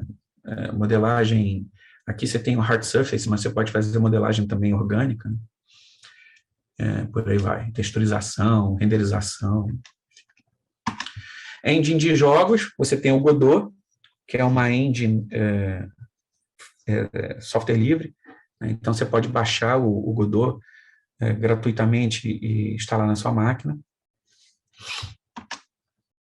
Modelagem paramétrica, você tem o FreeCAD. É interessante que o pessoal que desenvolveu o FreeCAD, era, em sua maioria, são ex-funcionários do Solid. Então, quem usa Solid tem muita facilidade em migrar para o FreeCAD. O FreeCAD tem, assim, uma penca de módulos internos, que eles chamam de workbench, né, mesa de trabalho, que tem várias funcionalidades, inclusive gerar o desenho técnico. Ele tem uma coisa muito legal, assim, você cria uma tabelinha com as medidas, né, os parâmetros do seu desenho. Aí você chega à conclusão que a medida está errada, então você quer uma versão diferente, você quer uma mesa agora com tampo de 1,5 m em vez de 90 centímetros de largura. Você vai lá, muda na tabelinha, né, onde está o tampo da mesa, a largura, você vai lá e muda o parâmetro e ele rebate em toda a tabela proporcionalmente e redesenha tudo para você. Então, assim, é muito bacana. Tem módulo para para teste de esforço, teste de temperatura. Então, assim, é realmente um programa muito maduro. Programa para fatiamento, né, para impressora. Então, você tem o Ultimaker Cura, que é muito famoso na comunidade de impressão 3D. Edição de vídeo, tem vários programas. Esse aí, por acaso, é o Kdenlive, que é um programa muito bom de edição profissional, com saída 4K, enfim, tudo de graça. Então, assim, um programa muito bom, em pleno desenvolvimento, muito maduro também. Pós-produção, tem o Natron. Curiosamente, acabou de sair uma versão do Natron, né? Dia 24 de outubro, eu entrei no site do Natron, estava lá, 24 de outubro, acabou de sair, fresquinho. Tá? Então, o Natron é como o After Effects, né? Faz a mesma coisa. Bom, então, ok. Agora, já expliquei o que é software livre, o que isso tem a ver com inclusão, né? Onde entra o design inclusivo nessa história. Bom, a gente tem que reconhecer que a PUC é uma universidade surgente. Então, agora eu estou trazendo para o nosso universo, tá? Dentro da PUC. Deixa eu só tomar um golinho d'água, que eu estou ficando rouco. Então, a PUC é uma universidade surgente. Por que ela é surgente? Ela é uma universidade privada que faz pesquisa. Isso é muito difícil, tá? A gente associa a pesquisa às universidades públicas. A universidade privada que faz pesquisa são pouquíssimas. E a PUC, as PUCs, né? Elas estão na ponta de lança disso. Então, assim, ela também é uma universidade que sempre ofereceu bolsa, historicamente. Então, parte do orçamento da PUC vem de projetos terceirizados, por exemplo, vem de royalties, então coisas que a PUC desenvolve e licencia para o mundo, por exemplo, a linguagem Lua. A linguagem Lua ela foi criada na PUC, desenvolvida na PUC, e hoje ela é usada no mundo inteiro. A linguagem Lua, por exemplo, está no World of Warcraft e está também na Estação Internacional, tá? A Estação Orbital. E todo mundo paga royalty para a PUC por usar o Lua. O sistema de interação digital Ginga, né, o padrão brasileiro de interação digital, também foi desenvolvido, na verdade, é uma parceria da PUC com a Federal do Paraná, também protegido, né, e licenciado. E, além desses, quer dizer, esse é um projeto interno que ganha royalties, né, você tem também projetos externos, empresas que contratam contratam a PUC para fazer certos projetos. Você tem, por exemplo, a Petrobras, é uma dessas, né? Petrobras, por força de lei, ela tem, acho que é onde ela tem extração. Então, no Rio de Janeiro, ela investe fortemente na PUC e na FRJ, né? Ela tem centros tecnológicos muito fortes. E você tem, claro, todos os editais públicos, né? Dinheiro público que vem para a pesquisa. E isso, então, permitia que a PUC tivesse um grande número de bolsistas, né?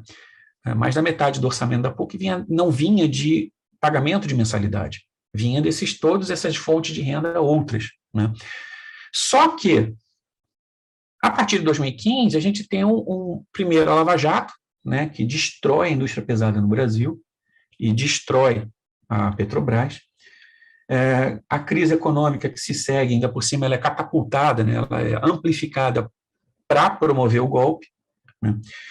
Depois do golpe, o vice-golpista, ele arrebenta com a economia mais ainda, ela retalha o pré-sal e vende para empresas estrangeiras, acaba com distribuição de royalties para educação e pesquisa, congela investimentos em pesquisa por 20 anos, e aí vem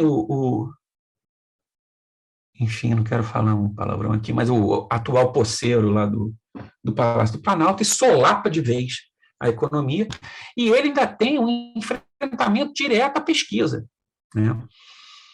Então, é lógico que as universidades estão passando, de um modo geral, por uma crise muito grande. E, para piorar, quando você tem uma crise econômica, aquela parcela que paga a mensalidade também tem mais dificuldade de pagar a mensalidade, é natural.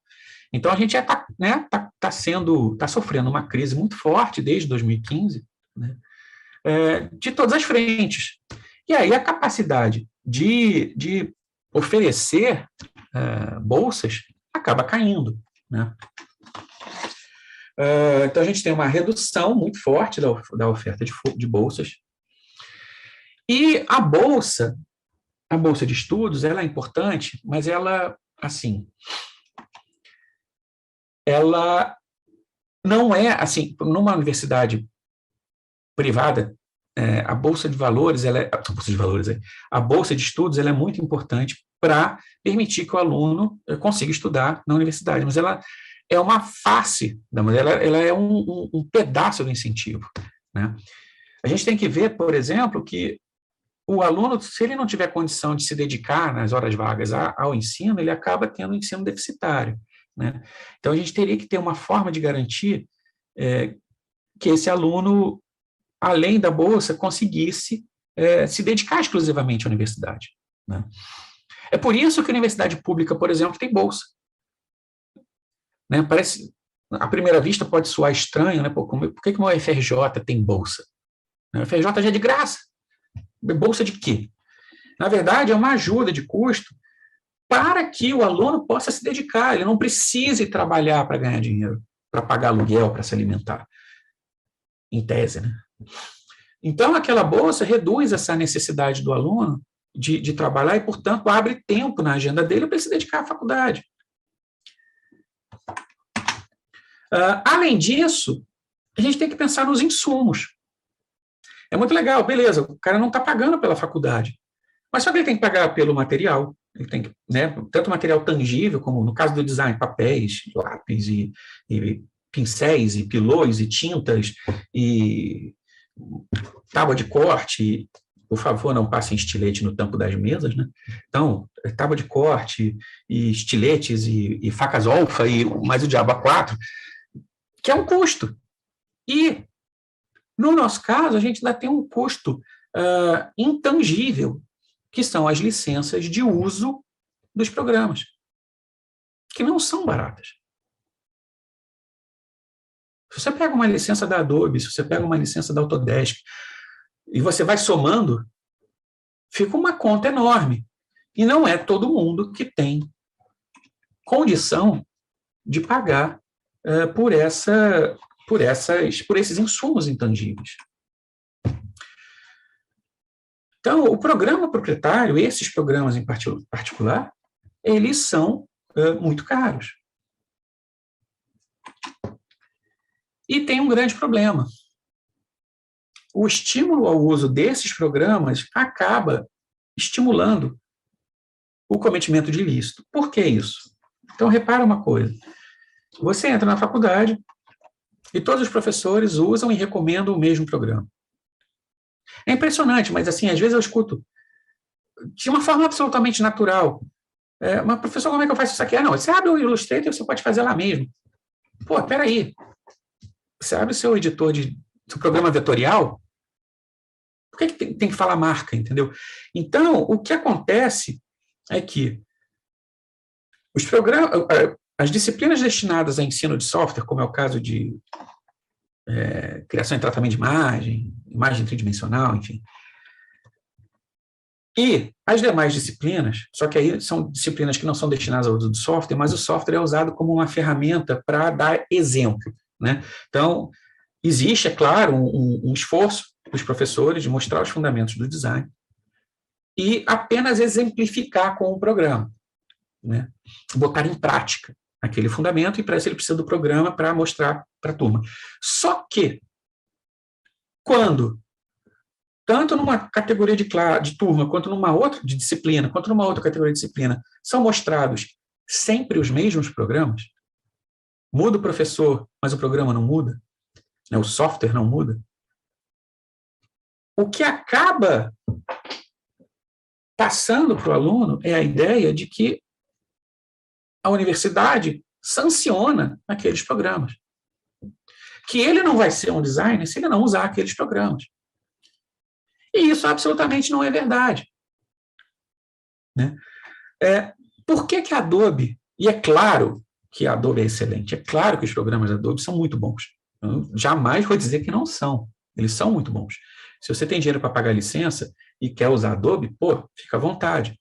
Mas por que a Adobe tem essa proeminência? Pelo pioneirismo dela.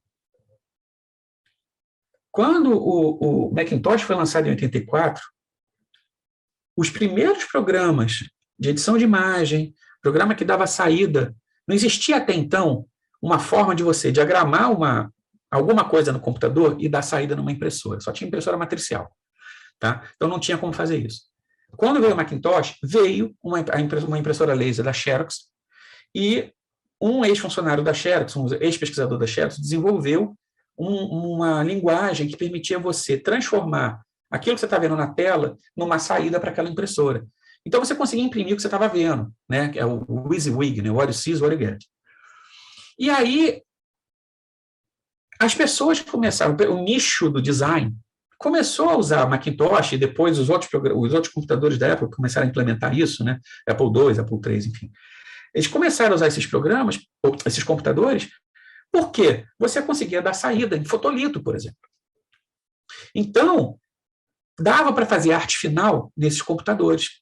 É nesse momento que surge o desktop publishing, né, que é a editoração eletrônica, editoração feita no computador. Só tinha esses programas, que eram os programas da Aldus.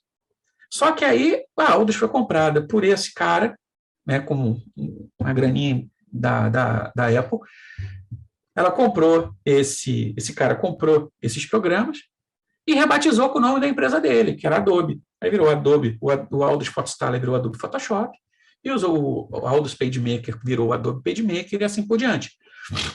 E aí você só tinha os programas da Adobe, que naquela época só rodavam nos computadores da Apple, e você precisava desses programas para poder fazer design, para você poder dar saída na impressora laser e levar isso para a gráfica. E durante muito tempo, alguns anos, permaneceu esse cenário. Quando finalmente saem versões da Adobe para Windows, para o IBM PC, não, para o PC, né, rodando Windows, era ainda por cima versões fracas. O PC na época era um computador muito ruim. Né? Os computadores da Apple eram melhores. Então, você rodar um Photoshop no Windows no início era muito difícil, ele não conseguia abrir imagem grande para a época, né? Imagina hoje em dia. Então, criou-se essa mística que designer tem que usar Apple e tem que usar Adobe. Isso não quer dizer que os programas, nem os computadores da Apple, nem os programas da Adobe sejam ruins, muito pelo contrário, são muito bons. Mas não quer dizer que você, para ser designer, tem que usar qualquer um dos dois. Isso é uma mística. Tá? Bom, vamos observar uma coisa. Olha só a lei do software, artigo 12. Violar direitos de autor de programa de computador. Pena. Detenção de 6 meses a 2 anos. Então, alguém abre o teu computador e vê que você tem 4 programas da Adobe piratas e um programa da Autodesk pirata e, sei lá, o Rhinoceros pirata. 1, 2, e no caso da Adobe vai ser provavelmente concurso formal, mas você vai somar a pena de 1 e de 2 e dar um aumento por conta do concurso formal com a Adobe. Se pegar a pena máxima em todos eles, são 6 anos. Mais a multa. E a multa não é barata.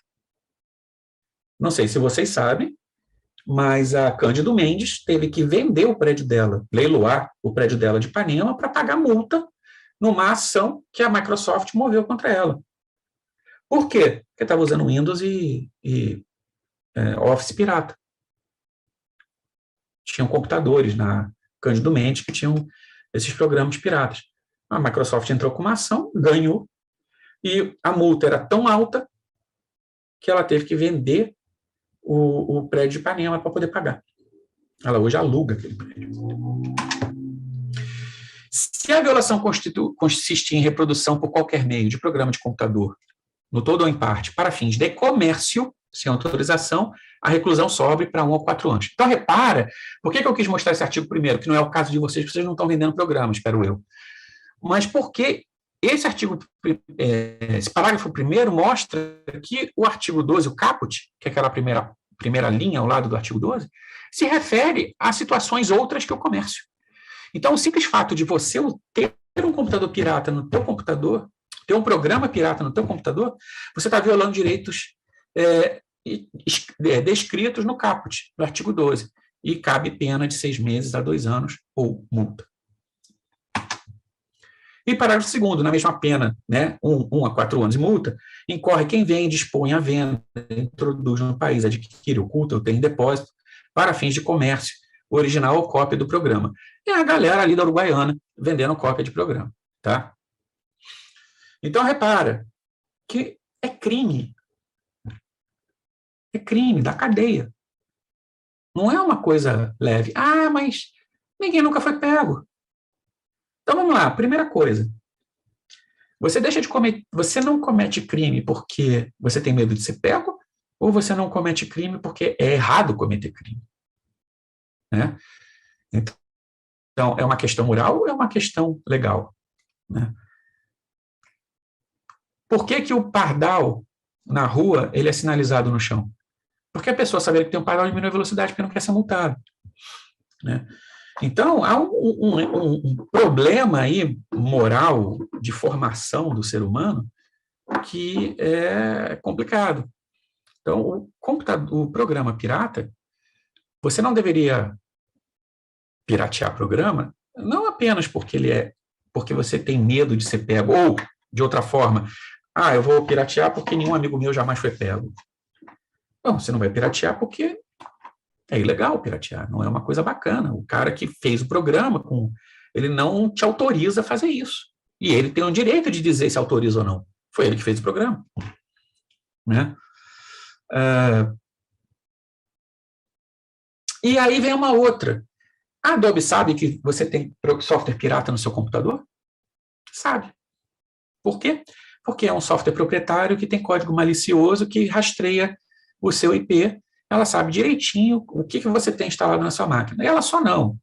Microsoft também e qualquer outra empresa que desenvolve software hoje em dia. Tá? Até porque todas elas rastreiam o que você faz para vender comportamento para marketing. Então, vender perfil de usuário para marketing, para ganhar dinheiro. Então, ela sabe que você tem software pirateado na sua máquina. Tá, e por que ela não faz nada? Porque enquanto você está na faculdade, você está sendo tutelado a usar aquele programa, você está aprendendo a usar aquele programa, a empresa está ganhando marketing de graça. Aliás, de graça não, porque a gente paga pelas licenças de todos os programas que estão nos computadores da PUC. Lá não tem programa pirata. E a Adobe não libera de graça para a gente. Ah, vocês são uma instituição de ensino, então nós vamos dar um desconto para você. Não. Não. Licença full. Adobe, Autodesk, enfim, licença full. Então, vocês estão pagando por aquelas licenças daqueles programas. Ou você acha que isso sai do bolso da PUC? Porque é uma empresa, é uma universidade privada, lembre. Então, os custos são compartilhados, né? Então, vocês estão usando programas, vocês estão sendo treinados a trabalhar com esse programa, e quando vocês se formam, vocês já estão viciados no programa, e aí vocês têm que trabalhar, e aí agora o buraco é mais embaixo. Porque se vocês abrem um escritório, abrem um birrozinho com 4, 5, 6 máquinas, e vocês começam a produzir usando software pirata, aí, malandro, vai bater fiscalização e a porca vai torcer o rabo, tá? Então, o objetivo dela deixar vocês usarem de graça, sabendo que vocês têm programa pirata, é o mesmo que o traficante que dá as primeiras amostras de graça, para viciar, para depois cobrar. Bom, e daí? Primeira coisa, se a gente encara o programa de computador como uma ferramenta de trabalho, e a gente quer que as pessoas usem aquela ferramenta para se desenvolver profissionalmente, pessoalmente, intelectualmente, socialmente, e você distribui você, por obrigação, tem que distribuir esse programa de graça. Senão você está corrompendo esse objetivo. Então, o custo, via de regra, desses programas é menor, ou nenhum, né?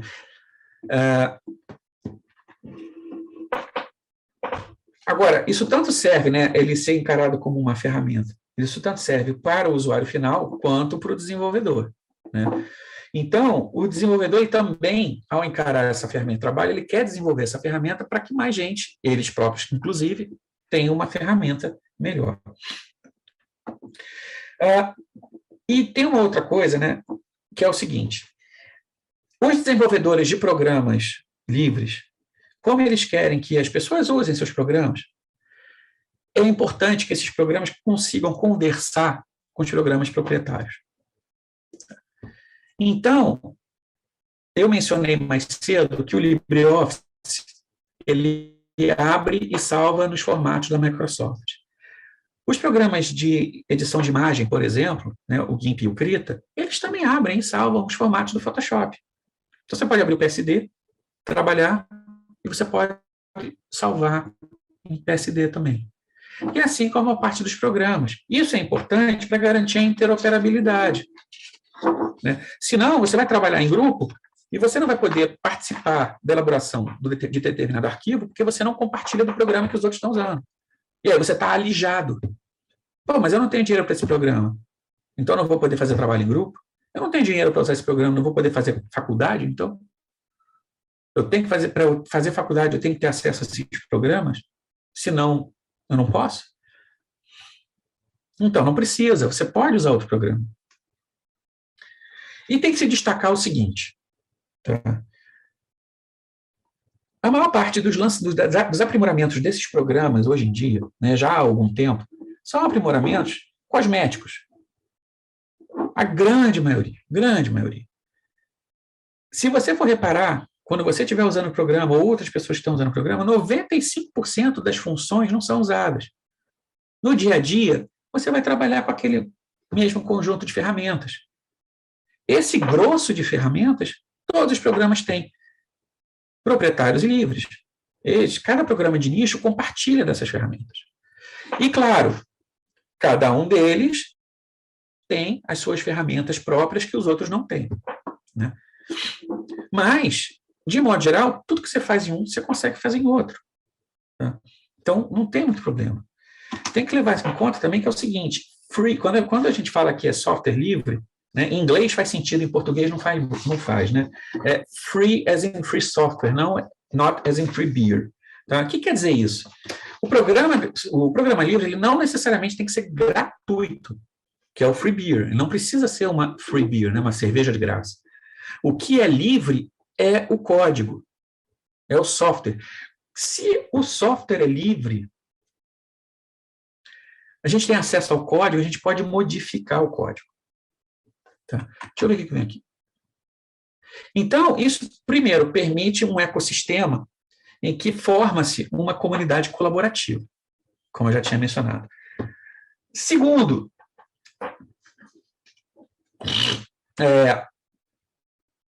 quando o código é livre, a gente pode pensar em uma série de disciplinas, pensando em termos de curso de design, a gente pode pensar numa série de disciplinas de criação de software.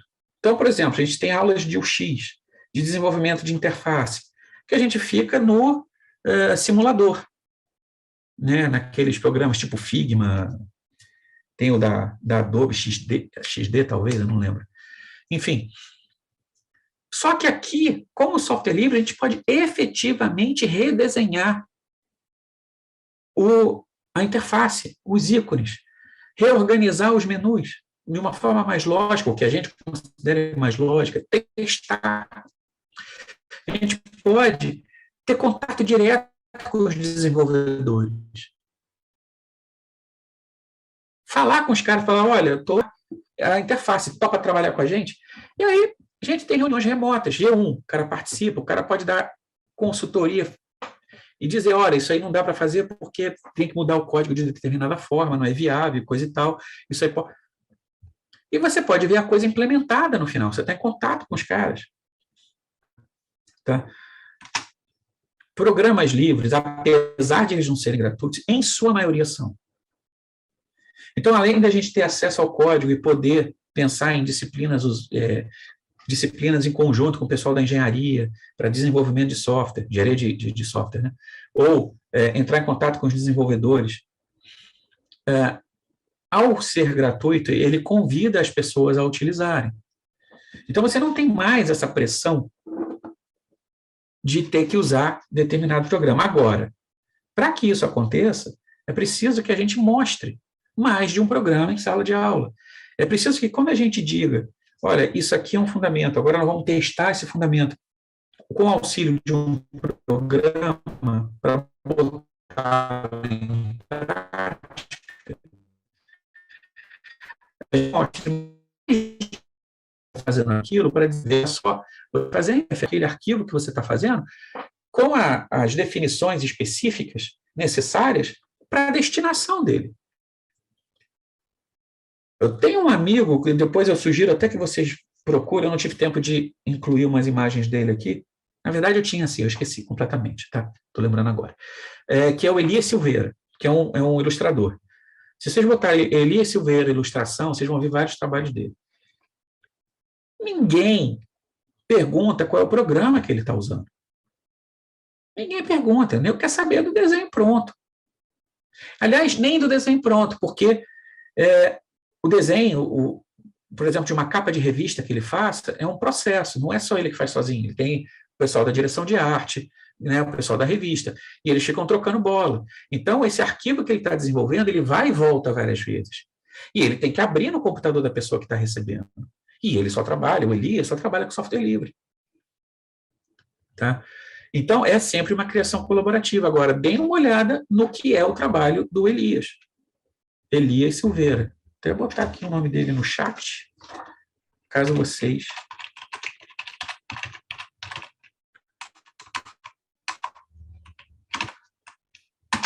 Caso você se interesse. Tá? Vale a pena.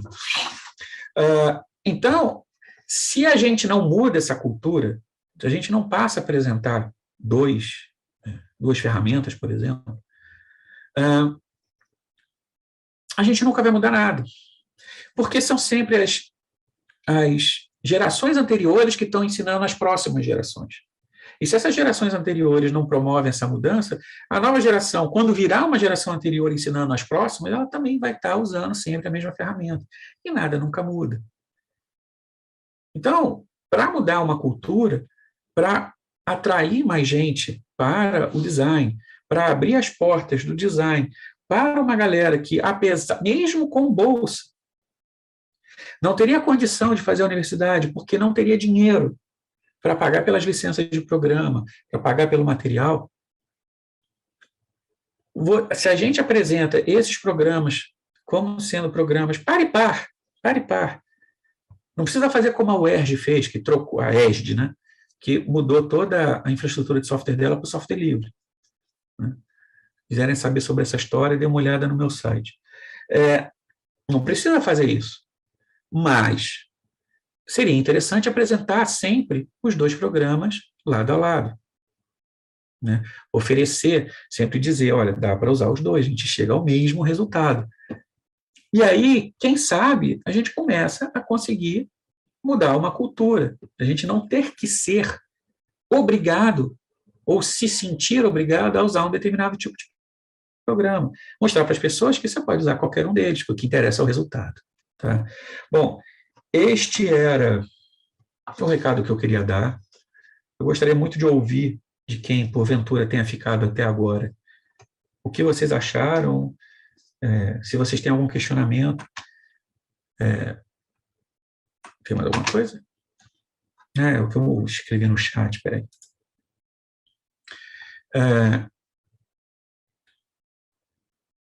Se vocês têm algum questionamento, se vocês gostariam de fazer uma pergunta, se gostariam de criticar, descer o malho, não, tudo que você falou é besteira, isso aí não existe.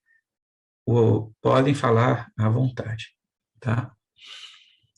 O geekolandia.com.br é o site que eu mencionei. Se vocês quiserem saber como foi a história lá da ESD, dê uma olhadinha lá. Lá eu conto. Tá? E fica aí o meu contato, caso alguém queira, sei lá, por qualquer motivo, entrar em contato em relação a software livre ou outras questões, é só entrar em contato. Ok?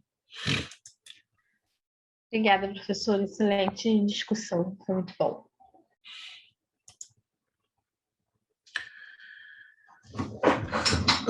Eu parei de compartilhar, não parei? Ou não? Não, ainda não. Agora parei. E o Norton chegou aí. Fala, Norton. E aí, Cantini, tudo bem? Adorei Beleza. sua aula, mano. Oi? Adorei sua aula. É um bate-papo, né? Agora, para ser um bate-papo, alguém tem que falar alguma coisa. Podem falar, podem perguntar, podem xingar também, não tem problema não. Eu achei ótimo, eu me identifiquei muito, porque quando eu estava aprendendo sobre rinoceros e modelagem 3D, os rinoceros é pago, e a aula que eu tinha só usava esse, e eu só conseguia usar na PUC. Então eu me identifiquei muito, porque eu não podia praticar em casa. Pois é, sim, isso foi uma coisa até que eu esqueci de mencionar. É claro que existe um esforço, né? A gente tem computadores, os computadores do departamento, eles são todos equipados com os programas, né? E são para vocês usarem. E esses programas que estão nesses computadores são todos pagos, são todos com a licença bonitinha, tá? Não tem software pirata.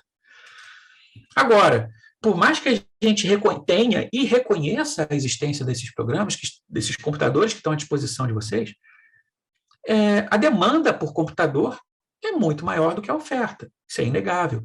E é impossível a gente ter a quantidade de computadores necessários para que todos os alunos consigam usar, principalmente em época de prova.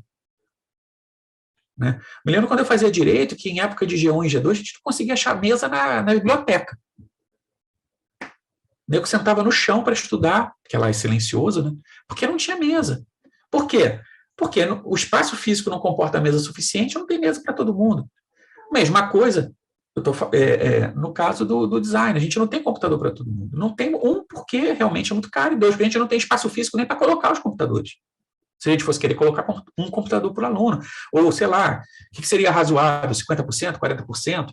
Não sei, entendeu? Porque tem a rotatividade, mas, enfim. Então, o seu exemplo e você já entrou, você chegou a entrar para ver quanto custa a licença do Rhinoceros? Eu vi há muito tempo, mas eu não sei se mudou, então não sei te informar agora. Mas se você tiver reparado, se você tiver procurado entre Solid, Rhinoceros e Fusion, o Rhinoceros de longe é mais caro. Tá? A licença dele é a mais cara entre esses três. E é interessante, recentemente eu li um artigo de uma menina de joias, né, de design de joias, que ela menciona várias ferramentas. E o interessante é que ela está sugerindo essas ferramentas como ferramentas assim, não, você hoje em dia, com impressora 3D, você, com baixo investimento, você pode fazer dentro da tua casa mesmo, design de joias, imprimir, mandar fundir fora e coisa e tal. E para isso você vai precisar desses programas aqui. E ela só coloca o programa proprietário. E aí, por curiosidade, eu entrei, fui atrás do preço desses programas. Nossa Senhora! Não, é muito caro. E aí o discurso dela passa a ser irreal. Como é que você quer sugerir que uma pessoa consiga ter um desenvolvimento de joia em casa, baixo custo? Ela vai ter que ter dinheiro para comprar os programas. Sabe? Então, é irreal isso. É irreal. E é aquela história. Então, a sua missão, você tem que fazer, sei lá, redesenho. Pelo visto, você é de PP, ou não? Isso sim. Tá. Então, você tem lá, não sei quais são os projetos de PP, mas imagino que tenha algum projeto que você tem que fazer o redesenho de alguma coisa, sei lá, redesenho de uma cadeira, redesenho de uma... Interessa qual é o programa que você está usando, ou interessa o processo, como você está pensando e qual é o produto final, né? Tanto os desenhos técnicos, quanto eventualmente uma impressão 3D. Então, não interessa qual é o programa, interessa que você consiga fazer isso. Certo? Então, pode ser no Rhinoceros, pode ser no Fusion. Aliás, Fusion é muito bom. Pode ser no Solid. Pode ser no FreeCAD. Agora, um detalhe. Cuidado com o Fusion, porque o Fusion você pode deixar as suas criações na nuvem da Autodesk. Né? Se tiver alguma coisa que a Autodesk conclua que seja violação de direito autoral de outrem, ou violação de propriedade intelectual como geral, né, modo geral de outrem, pode apagar a tua conta e você perde tudo. Tá? Então, tenham cópia dos seus negocinhos em casa. Ok? Gente, se ninguém vai se manifestar, faltando 5 minutinhos, eu vou dar por encerrado. Se a Bianca, que é a minha segunda em comando, concordar também.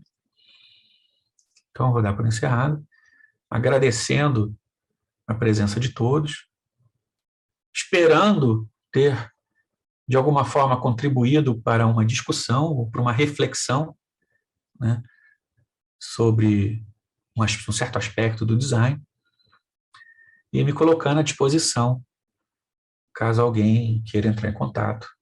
Tem o meu contato lá, que eu deixei no último slide.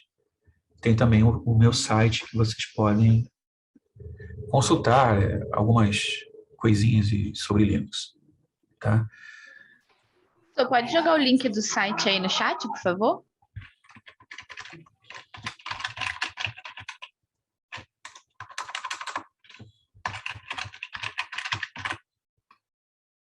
Opa, peraí que eu escrevi errado.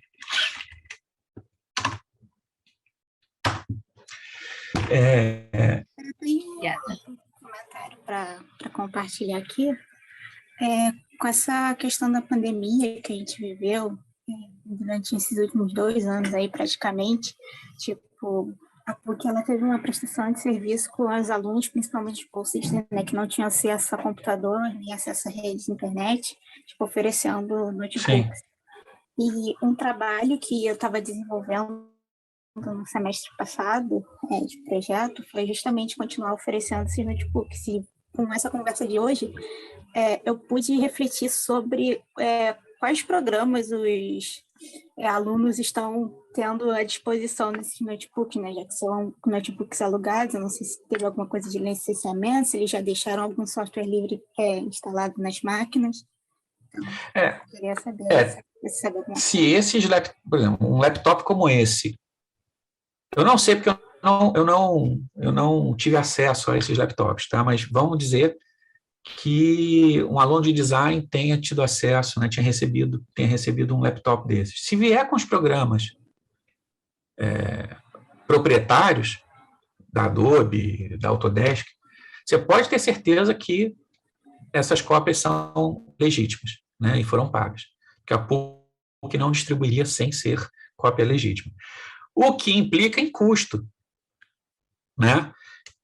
Então, como a fonte desses laptops é uma, se você começa a gastar com o sistema, né, com programas, você diminui a quantidade de laptops que você pode distribuir. Porque parte do seu bolo, do seu orçamento, vai para pagar licença. Agora, se você dota esses computadores de software livre, aí não tem esse problema. Aí você consegue distribuir mais computadores. Inclusive... Uma das coisas que, tipo, que eu consegui encontrar nas minhas pesquisas, né, é que, por exemplo, a maior parte dos notebooks conseguidos pelo campus foi notebooks da Positivo, mas por causa da demanda do design em si, eles precisavam de computadores um pouco mais pesados,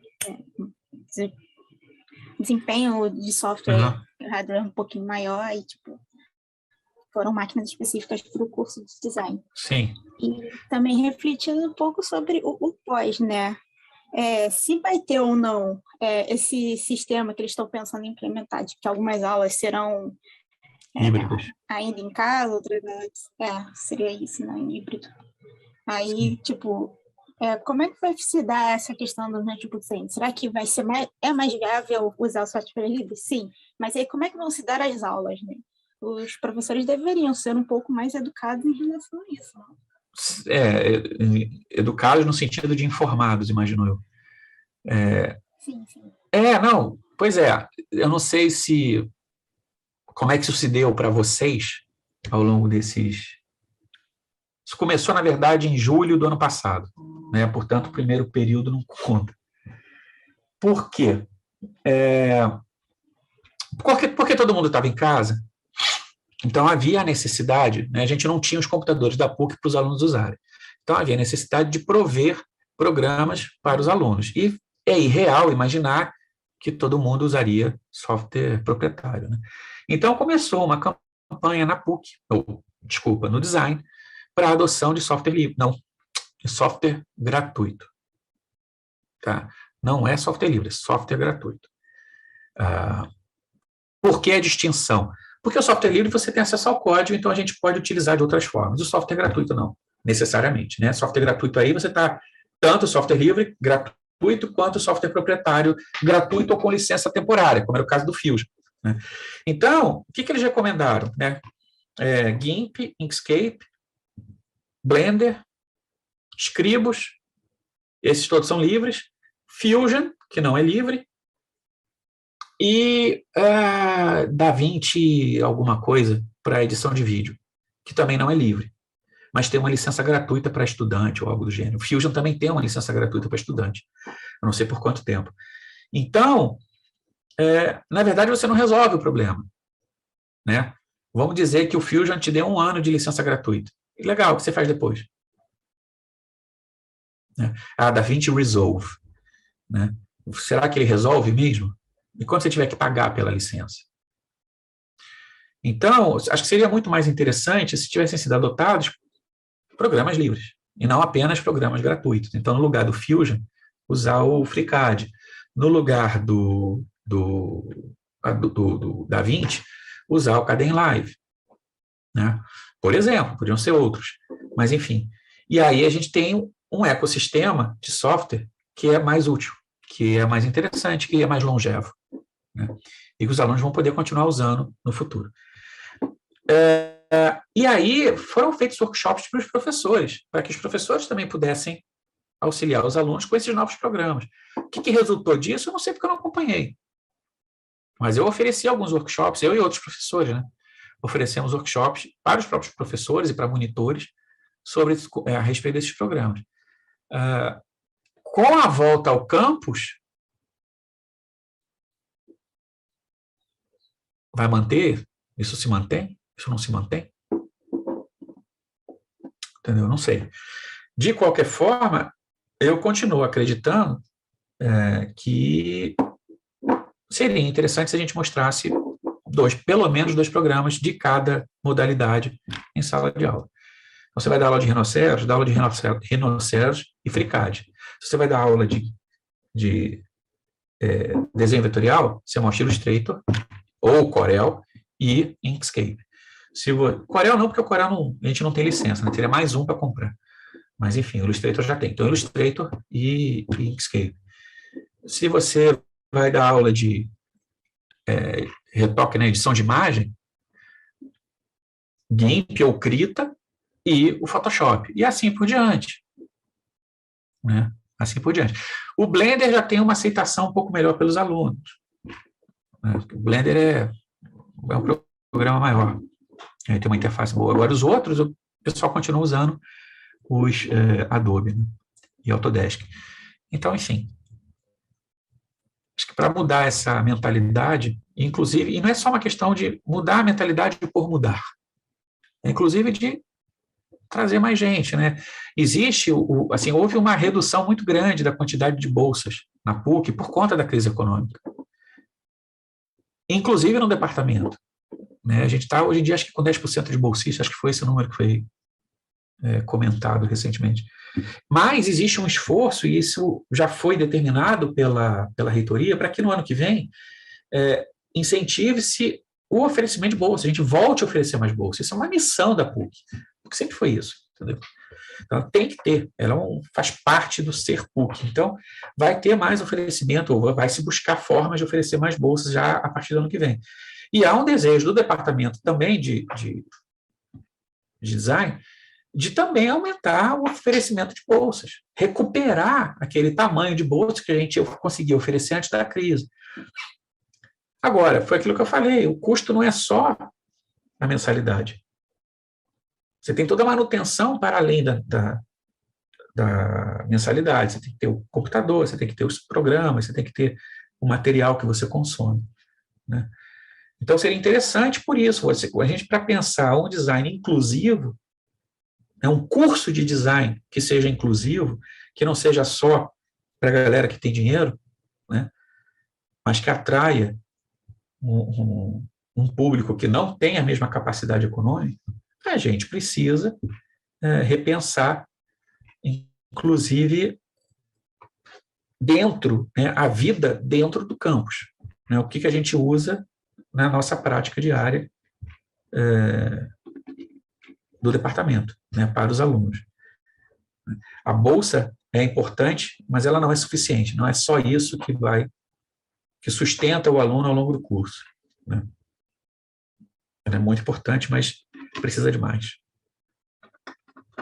Enfim, gente, mais alguém? Se não, vamos...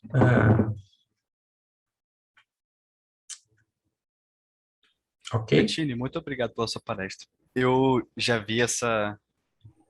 ouvi você falando desse assunto várias vezes, mas eu acho que é sempre bom revisitar ele, porque eu acho que ele é um assunto muito importante para a gente, principalmente, que utiliza, que está no curso de design, né?